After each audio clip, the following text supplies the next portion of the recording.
23 December 1941, Washington, D.C. In a conference codenamed Arcadia, President Franklin Roosevelt and Prime Minister Winston Churchill are meeting for the first time since America's entry into the war.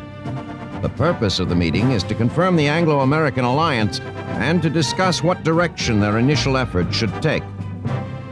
Accompanied by their respective military chiefs of staff, the two leaders reaffirm their previously agreed-upon strategy of Germany first, but the focus of the Allied effort should be to defeat the Nazis before turning on Japan. U.S. military leaders, however, are quick to point out the need for a rapid buildup of defenses in the Pacific.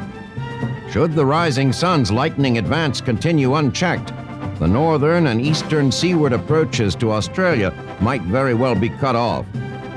It is agreed, therefore, to ship what men and equipment might be necessary to establish a strategic defense of the Pacific theater while beginning the buildup of forces for the conquest of the German armies in Europe and North Africa. At the urging of U.S. Army Chief of Staff George Marshall, who sees a strong need for unity of command, a combined Chiefs of Staff comprised of both American and British military leaders is established. Operating from Washington, this group will provide guidance for the overall Allied war effort. As the conference concludes, Churchill communicates to Roosevelt an urgent request by Soviet Premier Joseph Stalin for the U.S. and Britain to open up a second European front in 1942 to relieve some of the pressure on the Red Army, and that Lend-Lease shipments to Russia be increased immediately. While the groundwork for the future has been laid out at this conference, one present need becomes clear to Roosevelt. If the Allies are to be victorious, the United States must, as quickly as possible, give itself up entirely to wartime production.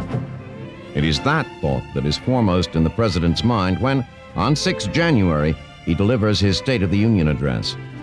In his speech, Roosevelt sounds a call to arms for American business and outlines what surely is the most ambitious industrial expansion program ever undertaken, making clear that the nation must strain every existing arms-producing facility to the utmost.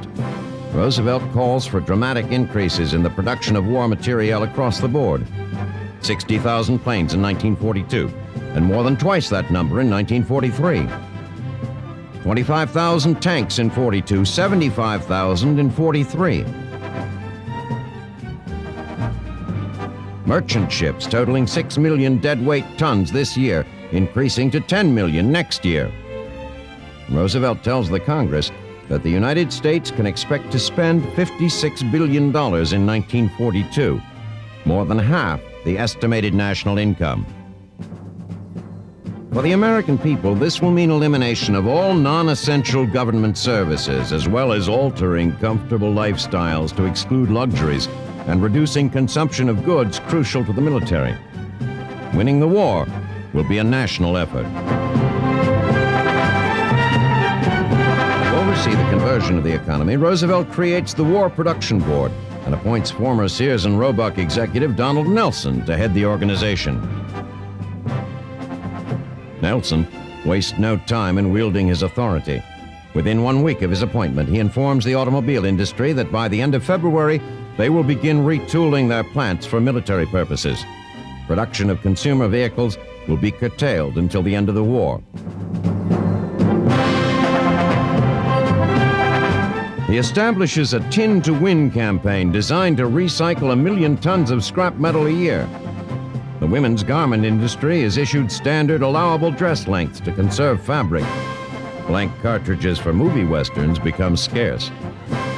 For many Americans, it is just beginning to sink in what life during wartime may be like.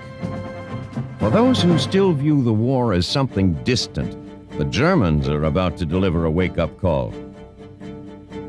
With peacetime restrictions removed, Nazi U-boats have begun moving into the coastal waters of the northeastern United States. With Germany's declaration of war coming on 11 December, it is just before Christmas when the U-boats arrive in large enough numbers to begin doing serious damage. Lulled into a sense of false security by years of safe passage, merchant ships continue cruising up and down the eastern seaboard with their running lights on. They become easy targets for the Nazi subs.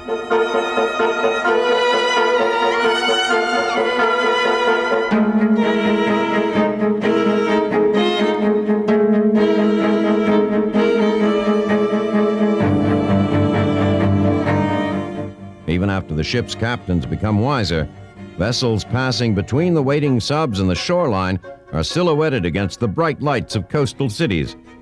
They, too, are sent to the bottom.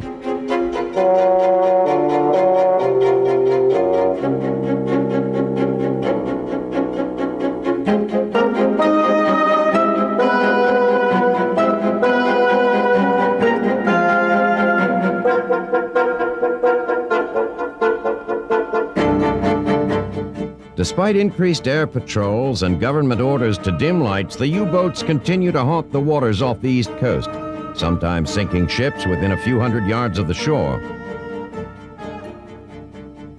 For America, it is a rude awakening. The war, until now something one read about in the newspaper or heard about on the radio, for so long someone else's problem, is suddenly very close to home.